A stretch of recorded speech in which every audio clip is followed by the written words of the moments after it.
সূরা আল হজ। রহমান রহিম আল্লাহ তাআলার নামে। হে মানুষ, তোমরা তোমাদের মালিককে ভয় করো, কেননা কিয়ামতের কম্পন হবে একটি ভয়ঙ্কর ঘটনা। সেদিন তোমরা দেখবে বুকের দুধ খাওয়াচ্ছে এমন প্রতিটি নারী ভয়াবহ আতঙ্কে তার দুগ্ধপোষ্যকে ভুলে যাবে। প্রতিটি গর্ভবতী নারী তার গর্ভস্থিত সন্তানের বোঝা ফেলে দেবে। মানুষকে যখন তুমি দেখবে তখন তোমার মনে হবে তারা বুঝি কিছু নেশাগ্রস্ত মাতাল, কিন্তু তারা আসলে কেউই নেশাগ্রস্ত নয়, বরং এটা হচ্ছে এক ধরনের আযাব। আল্লাহ তাআলার আযাব অত্যন্ত ভয়াবহ। মানুষের মধ্যে কিছু মূর্খ লোক আছে যারা না জেনে না বুঝে আল্লাহ তাআলার শক্তি ক্ষমতা সম্পর্কে তর্ক বিতর্ক করে এবং সে প্রতিটি বিদ্রোহী শয়তানের আনুগত্য করে। অথচ তার উপর আল্লাহ তাআলার এ ফয়সালা তো হয়েই আছে যে যে কেউ তাকে বন্ধু হিসেবে গ্রহণ করবে সে নির্ঘাত গোমরা হয়ে যাবে, আর এ গোমরাহি তাকে জাহান্নামের প্রজ্বলিত আগুনের শাস্তির দিকে নিয়ে যাবে। হে মানুষ, পুনরুত্থান দিবস সম্পর্কে যদি তোমাদের মনে কোনো সন্দেহ থাকে তাহলে তোমরা আমার সৃষ্টি প্রক্রিয়া ভেবে দেখো। আমি তোমাদের প্রথমত মাটি থেকে, অতঃপর শুক্র থেকে, অতঃপর রক্তপিণ্ড থেকে, তারপর মাংসপিণ্ড থেকে পয়দা করেছি, যা আকৃতি বিশিষ্ট হয়ে সন্তানে পরিণত হয়েছে কিংবা আকৃতি বিশিষ্ট না হয়ে নষ্ট হয়ে গেছে, যেন আমি তোমাদের কাছে আমার সৃষ্টি কৌশল প্রকাশ করে দিতে পারি। অতঃপর আরো লক্ষ্য করো, আমি শুক্র বিন্দু সমূহের মাঝে যাকে পূর্ণ মানুষ বানাতে চাই তাকে জরায়ুতে একটি সুনির্দিষ্ট সময় পর্যন্ত অবস্থান করাই। অতঃপর আমি তোমাদের একটি শিশু হিসেবে সেখান থেকে বের করে আনি। অতঃপর তোমরা তোমাদের পূর্ণ যৌবনে পদার্পণ করো। তোমাদের মধ্যে কেউ বয়ঃপ্রাপ্তির আগেই মরে যায়, আবার তোমাদের অকর্মণ্য বৃদ্ধ বয়স পর্যন্ত পৌঁছে দেওয়া হয়, যেন অনেক কিছু জানার পরেও তার অবস্থা এমন হয় সে কিছুই বুঝি এখন আর জানে না। সৃষ্টি প্রক্রিয়ার আরেকটি দিক দেখো, শুষ্ক ভূমি। অতঃপর আমি যখন তার উপর আসমান থেকে পানি বর্ষণ করি তখন তা সরস ফলে ফুলে তাজা হয়ে ওঠে। অতঃপর তা সর্বপ্রকার নয়নাভিরাম উদ্ভিদ উদ্গত করে। এগুলো এজন্যই ঘটে, আল্লাহ তাআলা হচ্ছেন অমোঘ সত্য। তিনি মৃতকে জীবন দান করেন এবং সব কিছুর উপর তিনি একক ক্ষমতাবান। অবশ্যই কিয়ামত আসবে, তাতে বিন্দু মাত্র সন্দেহ নেই। যারা কবরে শুয়ে আছে আল্লাহ তাআলা অবশ্যই তাদের পুনরুত্থিত করবেন।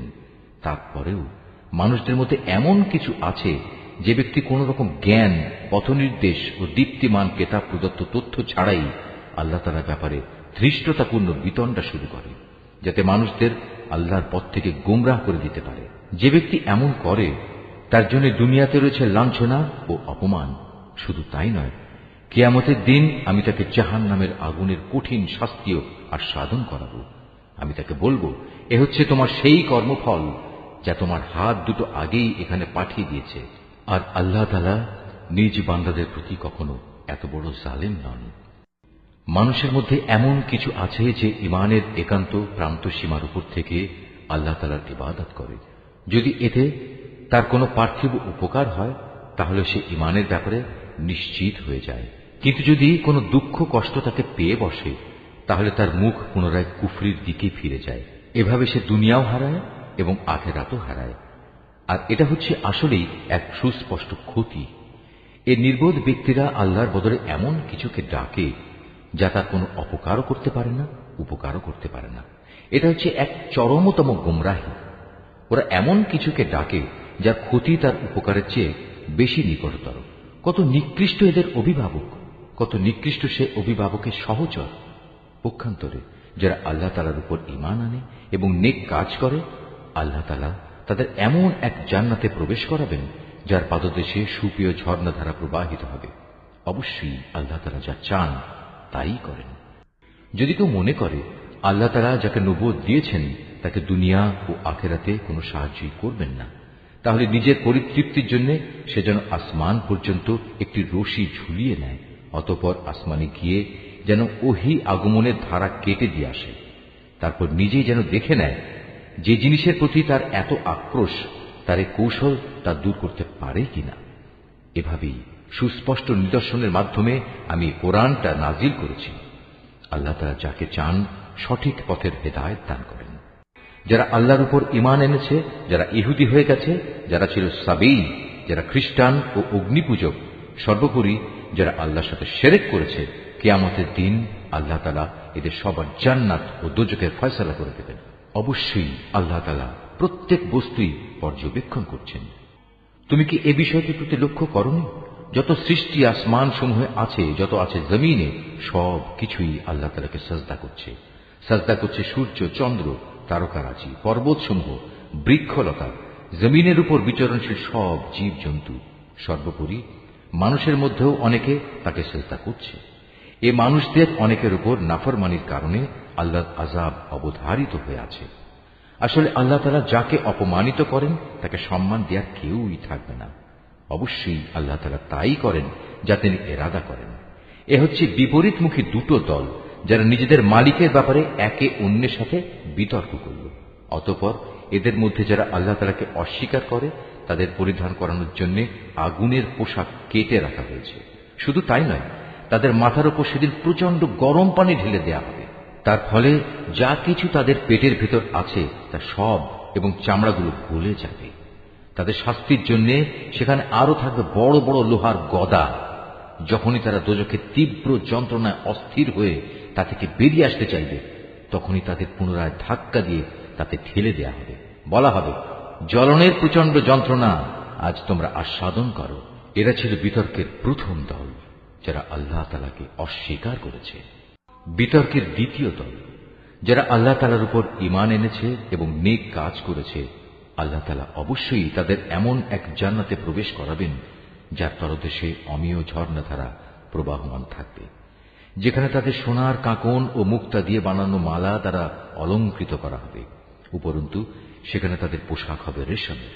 এসব পুরস্কার তাদের এ কারণেই দেয়া হবে যে দুনিয়ায় তাদের ভালো কথার দিকে হেদায়েত করা হয়েছিল এবং মহাপ্রশংসিত আল্লাহ তাআলার পথ তাদের দেখানো হয়েছিল এবং তারা যথাযথ তা মেনেও নিয়েছিল। যারা নিজেরা কুফরি করে এবং অন্যদেরও আল্লাহর পথে চলতে বাধা দেয় মানুষদের মসজিদুল হারামের তাওয়াফ ও জিয়ারত থেকে, যাকে আমি স্থানীয় অস্থানীয় নির্বিশেষে সব মানুষের জন্য একই রকম মর্যাদার স্থান বানিয়েছি, এমন লোকদের মনে রাখতে হবে যারা তাতে হারাম শরীফে ইচ্ছাপূর্বক দ্বীন বিরোধী কাজ করবে। আমিও তাদের সবাইকে কঠিন আযাব আস্বাদন করাব। হে নবী, স্মরণ করো যখন আমি ইব্রাহিমকে এ কাবা ঘর নির্মাণের জন্য স্থান ঠিক করে দিয়েছিলাম, তখন তাকে আদেশ দিয়েছিলাম, আমার সাথে অন্য কাউকে শরীক করো না। আমার এ ঘরকে তাদের জন্য পবিত্র রেখো, যারা এর তাওয়াফ করবে, যারা এখানে নামাজের জন্য দাঁড়াবে, রুকু করবে, সাজদা করবে। তাকে আরো আদেশ দিয়েছিলাম, তুমি মানুষদের মাঝে হজের ঘোষণা প্রচার করে দাও, যাতে করে তারা তোমার কাছে পায়ে হেঁটে ও সর্বপ্রকার দুর্বল উটের পিঠে আরোহণ করে ছুটে আসে দূর দূরান্তের পথ অতিক্রম করে, যাতে করে তারা তাদের নিজেদেরই ফায়দার জন্য সময় মতো এখানে এসে হাজির হয় এবং নির্দিষ্ট দিনসমূহে কুরবানি করার সময় তার উপর আল্লাহ তাআলার নাম নেয়, যা তিনি তোমাদের দান করেছেন। অতঃপর কোরবানির এ গোশত থেকে কিছু তোমরা নিজেরা খাবে, দুস্থ এবং অভাবগ্রস্তদেরও তার কিছু অংশ দিয়ে আহার করাবে। অতঃপর তারা যেন এখানে এসে তাদের যাবতীয় ময়লা কালিমা দূর করে, নিজেদের মানতসমূহ পুরা করে, বিশেষ করে এ প্রাচীন ঘরটির তাওয়াফ করে। এ হচ্ছে কাবা ঘর বানানোর উদ্দেশ্য। যে কেউই আল্লাহ তাআলার নির্ধারিত পবিত্র অনুষ্ঠানমালার সম্মান করে, এটা তার জন্য তার মালিকের কাছে একটি উত্তম কাজ বলে বিবেচিত হবে। একথা মনে রেখো, সেসব জন্তু ছাড়া যাদের কথা কোরআনে উল্লেখ করা হয়েছে, অন্য সব চতুষ্পদ জন্তুই তোমাদের জন্য হালাল করা হয়েছে। অতএব তোমরা এখন মূর্তি পূজার অপবিত্রতা থেকে বেঁচে থেকো এবং বেঁচে থেকো সব ধরনের মিথ্যা কথা থেকে। আল্লাহ তাআলার প্রতি নিষ্ঠাবান হও, তার সাথে কাউকে শরীক করো না। আর যে ব্যক্তি আল্লাহ তাআলার সাথে অন্য কাউকে শরীক করে, তার অবস্থা হচ্ছে সে যেন আসমান থেকে ছিটকে পড়ল, অতঃপর মাঝ পথেই কোনো পাখি যেন তাকে ছোঁ মেরে নিয়ে গেল, কিংবা আসমান থেকে জমিনে পড়ার আগেই বাতাস তাকে উড়িয়ে নিয়ে দূরের কোনো অজ্ঞাতনামা স্থানে ফেলে দিল, যেখানে কিছুই সে দেখতে পেল না। এ তো মুশরিকদের পরিণাম। অপরদিকে কেউ আল্লাহ তাআলার নিদর্শন সমূহকে সম্মান করলে তা তার অন্তরের পরহেজগারির মধ্যেই শামিল হবে। হে মানুষ, এসব পশু থেকে তোমাদের জন্য এক নির্দিষ্টকাল পর্যন্ত নানাবিধ উপকার গ্রহণ করার ব্যবস্থা রয়েছে। অতঃপর কোরবানির নিয়ত করলে মনে রেখো, তাদের কোরবানির স্থান হচ্ছে প্রাচীন ঘরটির সন্নিকটে। প্রত্যেক জাতির জন্য আমি পশু কুরবানির এ নিয়ম করে দিয়েছি, যাতে করে সেই জাতির লোকেরা সেসব পশুর উপর আল্লাহ তাআলার নাম নেয় যা তিনি তাদের দান করেছেন। সুতরাং তোমাদের মাবুদ তো হচ্ছেন একজন, অতএব তোমরা তাঁরই সামনে আনুগত্যের মাথা নত করো। হে নবী, তুমি আমার বিনীত বান্দাদের সাফল্যের সুসংবাদ দাও। এ বিনীত বান্দা হচ্ছে তারা যাদের সামনে আল্লাহ তাআলার নাম স্মরণ করা হলে ভয়ে তাদের অন্তরাত্মা কেঁপে ওঠে। যত বিপদ মুসিবত তাদের উপর আসুক না কেন, যারা তার উপর ধৈর্য ধারণ করে, নামাজ প্রতিষ্ঠা করে, সর্বোপরি আমি তাদের যে রিজিক দান করেছি তা থেকে তারা আমারই পথে ব্যয় করে। আমি তোমাদের জন্য কোরবানির উটগুলোকে আল্লাহ তাআলার নির্ধারিত নিদর্শন সমূহের মধ্যে শামিল করেছি। এতেই তোমাদের যাবতীয় মঙ্গল নিহিত রয়েছে। অতএব কোরবানি করার সময় তাদের সারিবদ্ধভাবে দাঁড় করিয়ে তাদের উপর আল্লাহ তাআলার নাম নাও। অতঃপর জবাই শেষে তা যখন একদিকে পড়ে যায়, তখন তোমরা তার গোশত থেকে নিজেরা খাও, যারা এমনি আল্লাহর রিজিকে সন্তুষ্ট আছে তাদের, এবং যারা তোমার কাছে সাহায্য প্রার্থী হয় এদের সবাইকে খাওয়াও। এভাবেই আমি এদের তোমাদের অধীন করে দিয়েছি, যাতে তোমরা এজন্য আল্লাহ তাআলার শুকর আদায় করতে পারো। আল্লাহ তাআলার কাছে কখনো কোরবানির গোশত ও রক্ত পৌঁছায় না, হ্যাঁ, তার কাছে তোমাদের তাকওয়াটুকুই পৌঁছায়। এভাবে আল্লাহ তাআলা এদের তোমাদের অধীন করে দিয়েছেন, যাতে যে দিনের পথ তিনি তোমাদের দেখিয়ে দিয়েছেন তার সে উপকারের জন্য তোমরা তার মাহাত্ম্য বর্ণনা করতে পারো। হে নবী, নিষ্ঠার সাথে যারা নেক কাজ করে তুমি তাদের জান্নাতের সুসংবাদ দাও। যারা আল্লাহ তাআলার উপর ঈমান আনে, আল্লাহ তাআলাই তাদের জালেমদের থেকে রক্ষা করেন। এতে সন্দেহ নেই, আল্লাহ তাআলা কখনো বিশ্বাসঘাতক ও নাশকর বান্দাকে ভালোবাসেন না। যাদের বিরুদ্ধে কাফেরদের পক্ষ থেকে যুদ্ধ চালানো হচ্ছিল তাদেরও এখন যুদ্ধ করার অনুমতি দেয়া গেল, কেননা তাদের উপর সত্যি জুলুম করা হচ্ছিল। নিঃসন্দেহে আল্লাহ তাআলা এই মজলুমদের সাহায্য করতে সম্পূর্ণ সক্ষম। এরা হচ্ছে কতিপয় মজলুম মানুষ, যাদের অন্যায়ভাবে নিজেদের ঘর বাড়ি থেকে বের করে দেয়া হয়েছে, শুধু এই কারণে যে তারা বলেছিল আমাদের মালিক হচ্ছেন আল্লাহ তাআলা। যদি আল্লাহ তাআলা মানব জাতির এক দলকে আরেক দল দিয়ে শায়েস্তা না করতেন, তাহলে দুনিয়ার বুক থেকে খ্রিস্টান সন্ন্যাসীদের উপাসনালয় ও গির্জাসমূহ বিধ্বস্ত হয়ে যেত, ধ্বংস হয়ে যেত ইহুদিদের ইবাদতের স্থান ও মুসলমানদের মসজিদ সমূহ, যেখানে বেশি বেশি পরিমাণে আল্লাহ তাআলার নাম নেওয়া হয়। আল্লাহ তাআলা অবশ্যই তাকে সাহায্য করেন যে আল্লাহ তাআলার দ্বীনে সাহায্য করে। অবশ্যই আল্লাহ তাআলা শক্তিমান ও পরাক্রমশালী। আমি যদি এ মুসলমানদের আমার জমিনে রাজনৈতিক প্রতিষ্ঠা দান করি, তাহলে তারা প্রথমে নামাজ প্রতিষ্ঠা করবে, দ্বিতীয়ত যাকাত আদায়ের ব্যবস্থা করবে, আর নাগরিকদের তারা সৎ কাজের আদেশ দেবে এবং মন্দ কাজ থেকে বিরত রাখবে। তবে অবশ্য সব কাজের চূড়ান্ত পরিণতি একান্তভাবে আল্লাহ তাআলারই এখতিয়ারভুক্ত। হে নবী, এই লোকেরা যদি তোমাকে মিথ্যা সাব্যস্ত করে তাতে তোমার উদ্বেগের কিছুই নেই। এদের আগে নূহের জাতি আদ ও সামুদের লোকেরাও তাদের নবীদের মিথ্যা সাব্যস্ত করেছিল। ইব্রাহিমের জাতি এবং লূতের জাতিও তাই করেছিল। আরো করেছে মাদিয়ানের অধিবাসীরা। মুসাকেও মিথ্যাবাদী বলা হয়েছে। তারপরেও আমি এই কাফেরদের ঢিল দিয়ে রেখেছিলাম। অতঃপর সময় এসে গেলে আমি তাদের ভীষণভাবে পাকড়াও করেছি। কি ভয়ঙ্কর ছিল আমার সে আযাব! আমি ধ্বংস করেছি আরো অনেক জনপদ যার অধিবাসীরা ছিল জালেম। অতঃপর তা বিধ্বস্ত হয়ে মুখ থুবড়ে পড়ে থাকল। কত কূপ পরিত্যক্ত হয়ে পড়ল, কত শখের সুন্দর প্রাসাদ বিরান হয়ে ধ্বংসস্তূপে পরিণত হয়ে গেল। এরা কি জমিনে ঘুরে ফিরে এগুলো পর্যবেক্ষণ করেনি? পর্যবেক্ষণ করলে এদের অন্তর এমন হবে যা দ্বারা এরা তা বুঝতে পারবে, তাদের কান এমন হবে যা দ্বারা তারা শুনতে পারবে। আসলে অবোধ নির্বোধের চোখ তো কখনো অন্ধ হয়ে যায় না, অন্ধ হয়ে যায় সেই অন্তর যা মনের ভিতরে লুকিয়ে থাকে। হে নবী, এরা তোমার কাছে আযাবের ব্যাপারে তাড়াহুড়ো করে। তুমি বলো, আল্লাহ তাআলা কখনো তার ওয়াদার বরখেলাপ করেন না। তোমার মালিকের কাছে যা একদিন, তা তোমাদের গণনার 1000 বছরের সমান। আরো কত জনপদ ছিল, তাদের আমি প্রথম দিকে ঢিল দিয়ে রেখেছিলাম, অথচ তারা ছিল জালেম। অতঃপর এক সময় আমি তাদের কঠিন পাকড়াও করেছিলাম। পরিশেষে সবাইকে আমার কাছেই ফিরে আসতে হবে। হে নবী, তুমি বলো, হে মানুষ, আমি তো তোমাদের জন্য আযাবের একজন সুস্পষ্ট সতর্ককারী মাত্র। যারা আল্লাহর উপর ঈমান আনে এবং সে অনুযায়ী নেক কাজ করে, তাদের জন্য রয়েছে আল্লাহ তাআলার ক্ষমা ও সম্মানজনক জীবিকা। অপরদিকে যারা আমার আয়াতসমূহ ব্যর্থ করে দেওয়ার চেষ্টা করে, তারাই জাহান্নামের অধিবাসী হবে। হে নবী, আমি তোমার আগে এমন কোন নবী কিংবা রসুলই পাঠাইনি যারা এই ঘটনার সম্মুখীন হয়নি যে যখন সে নবী আল্লাহর আয়াতসমূহ পড়ার আগ্রহ প্রকাশ করল, তখন শয়তান তার সে আগ্রহের কাজে কাফেরদের মনে সন্দেহ ঢেলে দেয়নি। অতঃপর আল্লাহ তাআলা শয়তানের নিক্ষিপ্ত সন্দেহগুলো মিটিয়ে দেন এবং নিজের আয়াতসমূহকে আরো মজবুত করে দেন। আল্লাহ তাআলা সব কিছু জানেন, তিনি হচ্ছেন বিজ্ঞ কুশলী। এটা এই কারণে যেন আল্লাহ তাআলা এর মাধ্যমে শয়তানের প্রক্ষিপ্ত সন্দেহগুলোকে সেসব মানুষের পরীক্ষার বিষয়ে বানিয়ে দিতে পারেন যাদের অন্তরে আগে থেকে মুনাফিকের ব্যাধি আছে।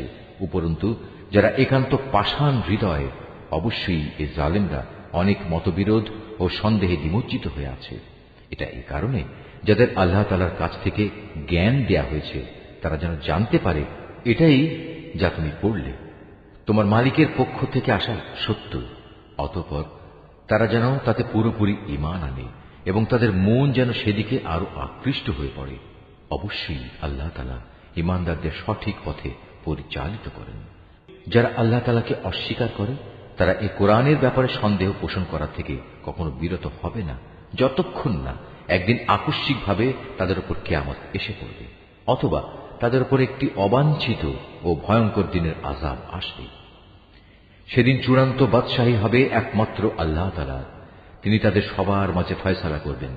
অতঃপর যারা তাঁর উপর ঈমান এনেছে এবং সে মোতাবেক নেক কাজ করেছে, তারা সেদিন নিয়ামতে পরিপূর্ণ জান্নাতে অবস্থান করবে। যারা আল্লাহ তাআলাকে অস্বীকার করেছে এবং আমার আয়াতসমূহকে মিথ্যা প্রতিপন্ন করেছে, তাদের জন্য অপমানজনক আযাবের ব্যবস্থা থাকবে।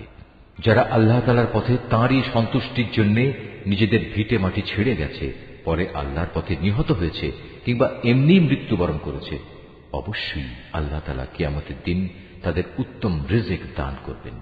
নিঃসন্দেহে আল্লাহ তাআলা হচ্ছেন সর্বোত্তম রিজিক দাতা। তিনি অবশ্যই তাদের এমন এক স্থানে প্রবেশ করাবেন যা তারা খুবই পছন্দ করবে। নিঃসন্দেহে আল্লাহ তাআলা প্রজ্ঞাময় ও একান্ত সহনশীল। এটা হচ্ছে তাদের প্রকৃত অবস্থা।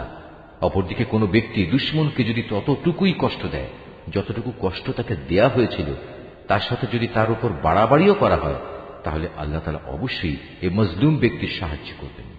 নিঃসন্দেহে আল্লাহ তাআলা মানুষের পাপ মোচন করেন এবং তাদের ক্ষমা করে দেন। এ হচ্ছে আল্লাহর নিয়ম। আল্লাহ তাআলা রাতকে দিনের মধ্যে আবার দিনকে রাতের মধ্যে ঢুকিয়ে দেন। অবশ্যই আল্লাহ তাআলা সবকিছু শোনেন, সবকিছুই দেখেন। এটা হচ্ছে আল্লাহর নিয়ম। আল্লাহ তাআলাই হচ্ছেন একমাত্র সত্য। প্রয়োজন পূরণের জন্য যাদের এরা আল্লাহ তাআলার বদলে ডাকে, তা সম্পূর্ণ বাতিল ও মিথ্যা, এবং আল্লাহ তাআলাই হচ্ছেন সমুচ্চ, তিনি হচ্ছেন মহান।